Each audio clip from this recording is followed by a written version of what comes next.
News 18 India।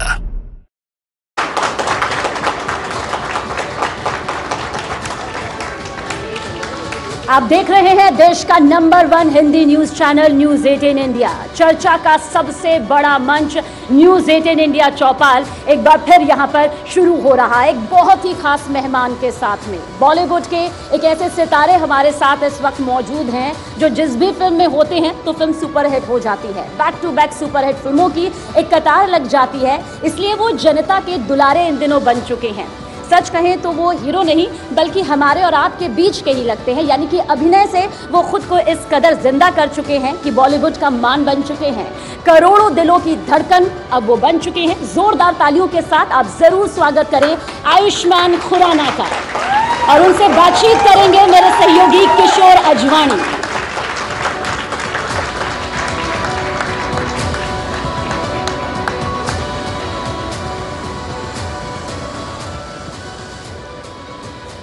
फिर से चौपाल में स्वागत आपका आयुष्मान। और हर बार जब हम मिलते हैं तो आप सक्सेस की अगली पायदान पर पहुंच चुके होते हैं। अब ये बताइए आपको कैसे इंट्रोड्यूस किया जाए। आप सिंगर हैं, एक्टर हैं, आप परफॉर्मर हैं स्टेज पर। किससे, कौन सी इंट्रोडक्शन से आप सबसे ज़्यादा खुश होते हैं? ऐसा कुछ इंट्रोडक्शन आई थिंक तीसरी बार मैं यहाँ पर आ चुका हूँ चौपाल पे, तो आप इंट्रोडक्शन ना भी दीजिए तो भी चलेगा। यहाँ पर आकर बहुत अच्छा लगता है, ऐसा लगता है होम कमिंग होगी एक तरह की, क्योंकि तीसरी बार यहाँ पर आया हूँ। It's always very wonderfully programmed और बहुत मज़ा आता है यहाँ पर आकर। सर ये बताइए, आपने नए नए बीच बीच में अलग अलग रोल्स ट्राई किए जो थोड़े से अलग थे। आप एक्शन हीरो भी बने। ये जो अलग अलग एक्सपेरिमेंट्स आप कर रहे हैं, ये एक्सपेरिमेंट्स के पीछे की मंशा क्या है? क्या लेगेसी छोड़ के जाना चाहते हैं? बस एक one film at a time मैं सोचता हूँ कि एक फिल्म के टाइम पर उसी के बारे में सोचूं, एक ऐसी फिल्म करूँ जो ऐसा सब्जेक्ट करूँ, एक ऐसा विषय करूँ जिसको पहले कभी बड़े पर्दे पर नहीं दिखाया गया हो, और एक ऐसी कहानी जो कुछ कहे, अंत में ऑडियंस से बात करे और एक डिस्कशन सामने लेकर आए। ये एक छोटी सी मंशा होती है। बाकी जैसे आपको पता है मैं स्ट्रीट थिएटर बैकग्राउंड से, तो हमेशा कोशिश यही रहती है कि किसी ना किसी तरह की वैल्यू एडिशन हो जाए जो भी आप पीस ऑफ आर्ट करते हैं या सिनेमा करते हैं। स्ट्रीट थिएटर में तो सामने ही ऑडियंस दिख जाती है और सामने ही रिएक्शन दिख जाता है।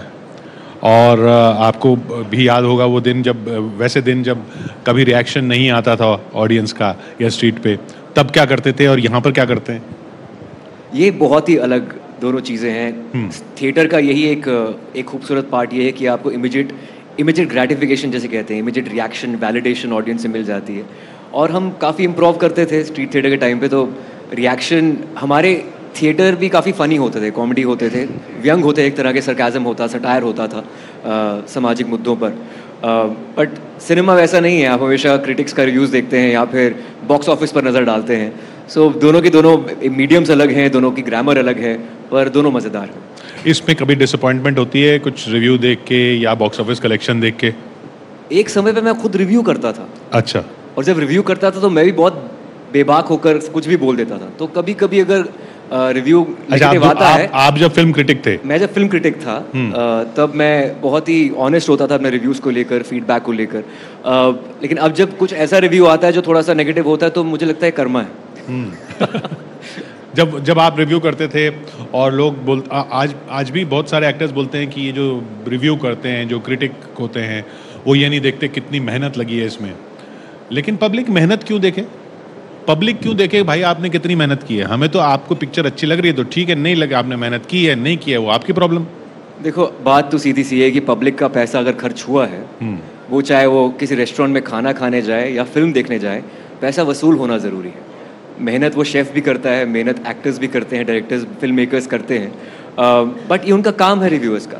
तो आई थिंक इट्स फाइन, आपको वो बात लेनी पड़ेगी। अगर ज़्यादातर लोग पसंद करते हैं आपकी फ़िल्म को तो आपको चीज़ मैटर नहीं करती। लेकिन कई ऐसी फिल्में, छोटी फिल्में होती हैं जिनको रिव्यूज़ का एक पुश ज़रूरी हो जाता है।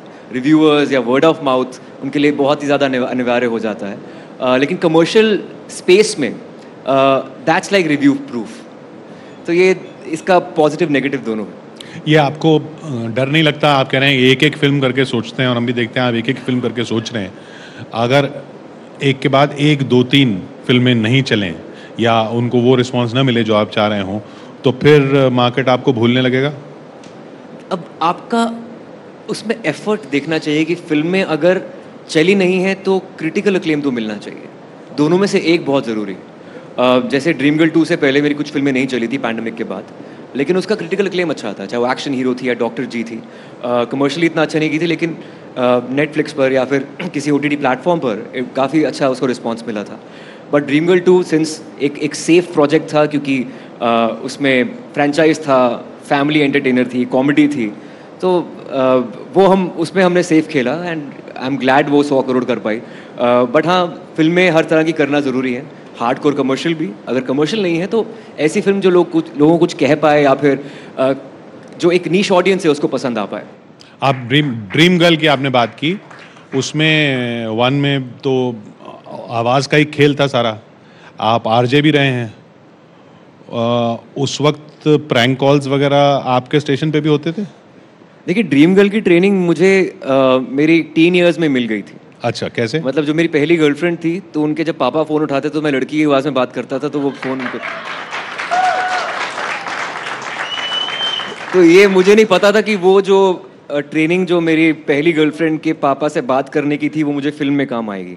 तो आपके जो लाइफ के एक्सपीरियंसेस होते हैं वही आप बड़े पर्दे पर उतारते हैं। अच्छा, कुछ याद है आपको वो बात? हम सुनना चाहेंगे, आप कैसे किसी के पापा से लड़की बन के बात कर रहे थे? मतलब मैं तो बस वो ड्रीम गर्ल की आवाज़ निकाल सकता हूँ, हेलो मैं पूजा बोल रही हूँ।